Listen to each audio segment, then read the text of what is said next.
ഈ രാഷ്ട്രീയം എന്ന് പറഞ്ഞാൽ നമുക്കൊന്നും പറഞ്ഞിട്ടില്ല. അതൊക്കെ ഒന്നീ പാരമ്പര്യം വേണം. പാരമ്പര്യമായിട്ട് ഇങ്ങനെ കൊള്ളയും കൊലയും അതൊക്കെ ഉള്ളിൽ വെച്ച് അതൊക്കെ കണ്ട് വളർന്നവർക്ക് പറ്റിയതാണ്. നമ്മളെപ്പോലുള്ളവർക്കൊന്നും ഇതൊന്നും. തങ്കമൊക്കെ പല പ്രാവശ്യം പറഞ്ഞിട്ടുള്ളതാണ്. അവരൊക്കെ നമ്മളെ കുറ്റപ്പെടുത്തിയൊക്കെ ആ സമയത്ത് നമ്മൾ ന്യായീകരിച്ച് പാർട്ടിയെ. എല്ലാവരും എന്തെല്ലാം പറഞ്ഞിരിക്കും, എന്നിട്ട് നമ്മൾ ഈ പാർട്ടി എന്നും പറഞ്ഞതിൻ്റെ പുറക്കാണ്. എന്തായാലും ഇത് ഇന്നത്തോടെ ക്ലീറ്റസിൻ്റെ ഈ കുപ്പായ അഴിച്ചു വെക്കുകയാണ്. റായൻ എന്തെങ്കിലും വേറെ എന്തെങ്കിലുമൊക്കെ പണി കണ്ടെത്ത്. അപ്പോൾ ഇനി പ്രധാനമന്ത്രി ആകാനുള്ള കാര്യം റായ, നീ പ്രധാനമന്ത്രിയെക്കാളും വലിയൊരാളാണ്. ഈ പിന്നെ പ്രധാനമന്ത്രിക്കാകുക എന്ന് പറഞ്ഞാൽ അത് അതിനൊക്കെ യോഗ്യരായ ആൾക്കാരുണ്ട്. ഇപ്പോൾ ഇലക്ഷനൊക്കെ വരികയല്ലേ. പിന്നെ പ്രധാനമന്ത്രിയാക്കാമെന്ന് പറഞ്ഞ് നിന്നെ കൂടെ കൊണ്ട് കിടന്നത് പാർട്ടിയിൽ ഒരണി കുറയാതിരിക്കുമല്ലോ എന്ന് വെച്ചിട്ടാ. അതൊക്കെ വെറുതെടാ. നീ അതൊക്കെ അങ്ങ് ഉപേക്ഷിക്ക്. എന്തെങ്കിലും ജോലിയൊക്കെ ആയിട്ട് മുന്നോട്ട് പോകാൻ നോക്ക്. സാറേ, വണ്ടി കച്ചവടം ഒന്നുകൂടെ ഉഷാറാക്ക്. അത് നല്ലതല്ലേ. അത് ചെയ്യുമ്പോൾ അതിനകത്തും കുഴപ്പങ്ങളുണ്ട്, ശ്രദ്ധിച്ചോണം. അതിനകത്തും ഉണ്ട് കുഴപ്പക്കാർ. നമുക്കിടയ്ക്ക് കാണുകയും വിളിക്കുകയൊക്കെ ചെയ്യാം കേട്ടോ. അത് വേണമല്ലേ, അതില്ലെങ്കിൽ നമ്മുടെ സൗഹൃദം എന്താണ്? അളിയ, നമ്മുടെ കാര്യങ്ങൾ ഇങ്ങനെയൊക്കെ ആയി. അളിയൻ്റെ പ്ലാൻ എന്താ? വേറെ കുറേ പരിപാടികൾ ഇങ്ങനെ പ്ലാൻ ചെയ്തിട്ടുണ്ട്. സമയമാകുമ്പോൾ പറയാം. നമ്മളൊന്നും ഇനിയും മണ്ടന്മാരാകാൻ പാടില്ല. അതുകൊണ്ടാണ്. അപ്പോൾ നമുക്കിടയ്ക്ക് കാണാം. കൂടാ, ഞാൻ വിളിക്കാം. എന്തിനാ?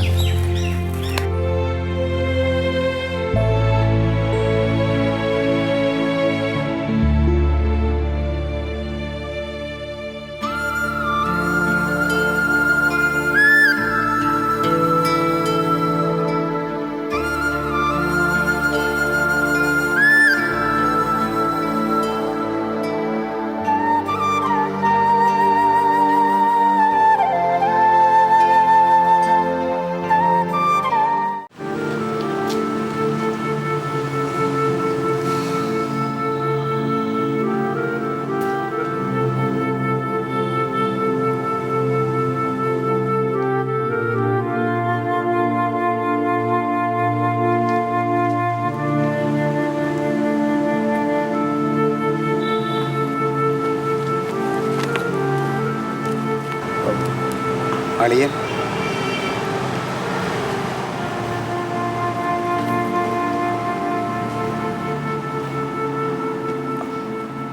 അളിയ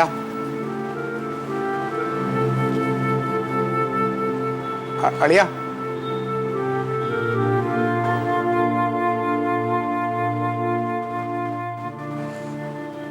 എന്താടാ,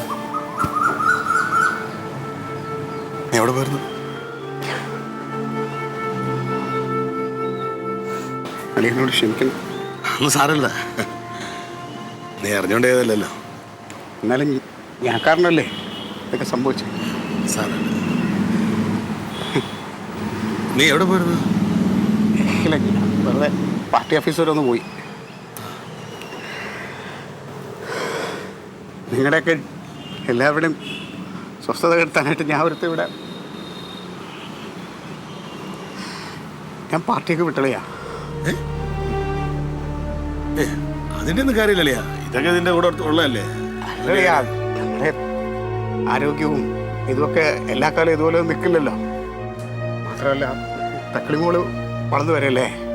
ഇത് ഉത്തരവാദിത്തം ഇല്ലാതെ ഇങ്ങനെ നടക്കാൻ പറ്റില്ലല്ലോ. ഞാൻ അങ്ങനെ ഒരു തീരുമാനം എടുത്തു, പാർട്ടി വേണ്ടാന്ന് വെച്ച്. എന്നിട്ട് എന്ത് ചെയ്യാൻ പോകുന്നത്? നമ്മുടെ നെയ്യാറ്റിൻകരത്തെ കൊച്ചപ്പച്ചൻ്റെ മോനുണ്ടല്ലോ, അവൻ കുറേ ദിവസമായിട്ട് വിളിക്കുക. ബഹ്റിനിൽ അവിടെ ഹോട്ടലിലൊരു വിസ ശരിയാക്കിയിട്ടുണ്ടെന്ന് പറഞ്ഞു. ഞാൻ പിന്നെ എനിക്ക് ഈ നാടും കുടുംബമൊക്കെ വിട്ടുപോകാൻ വിഷമം ഉണ്ടായിരുന്നു. വിഷമിച്ചിട്ട് കാര്യമില്ലല്ലോ, നമ്മൾ പോകേണ്ട സമയം കഴിഞ്ഞാൽ പിന്നെ പോകണമല്ലോ. ഞാൻ അങ്ങനെ തീരുമാനം എടുക്കല്ലേടാ. അതൊന്നും നമുക്ക് ആലോചിച്ചിട്ട് ചെയ്യാം. നമുക്ക് ഒരുമിച്ച് ആലോചിച്ചിട്ട് ഒരു തീരുമാനം എടുക്കാം. ഇല്ലടിയാ, ഞാൻ ഒരുപാട് ആലോചിച്ചിട്ടെടുത്ത തീരുമാനമാണ്. ഞാൻ ഇവിടെ ഉള്ളിടത്തോളം കാലം എല്ലാവരുടെയും സ്വസ്ഥത നഷ്ടപ്പെടും. നിങ്ങളൊക്കെ ഇവിടുന്ന് പോവേണ്ടി വരും. അവളൊരു പെട്ടെന്നൊരു ആവശ്യത്തിൽ പറഞ്ഞില്ലേ, നീ അത് കാര്യമാക്കലടാ. ഇല്ലളിയാ, നമ്മുടെ ജീവിതത്തിൽ ഓരോ മാറ്റങ്ങൾ വരേണ്ട ഒരു സമയമുണ്ട്. ആ സമയമാകുമ്പോൾ നമ്മൾ മാറണം. എന്തായാലും ഞാൻ തീരുമാനിച്ചു. എടാ നമുക്ക് ഒരുമിച്ചിരുന്ന് ആലോചിച്ച് എല്ലാവർക്കും ഒരു തീരുമാനം എടുക്കാം. ഞാൻ ഒരുപാട് ആലോചിച്ചിട്ടെടുത്ത തീരുമാനം അവളെയാ. ഏറിയ 2 ദിവസത്തിനകത്ത് എനിക്ക് അവിടെ ഇറങ്ങണം. ഇനിയിപ്പോൾ അതിൻ്റെ ഒരുക്കങ്ങളൊക്കെ ചെയ്യണം. ഞാൻ വരുവടാ. നീ പോയ പിന്നെ ഞാൻ തീയടാ. എടാ, ഞാൻ പോയി നന്നായിട്ട് വരട്ടടാ. ഞാൻ നന്നാവാൻ വേണ്ടി പോണല്ലേ. നിങ്ങളൊക്കെ അത് ആഗ്രഹിക്കില്ലേ ക്ലീറ്റസ് നന്നാവണമെന്നുള്ളത്. അപ്പം നിങ്ങളുടെയൊക്കെ ആഗ്രഹം പോലെ ക്ലീറ്റസ് നന്നായി നല്ലവനായിട്ട് വരും.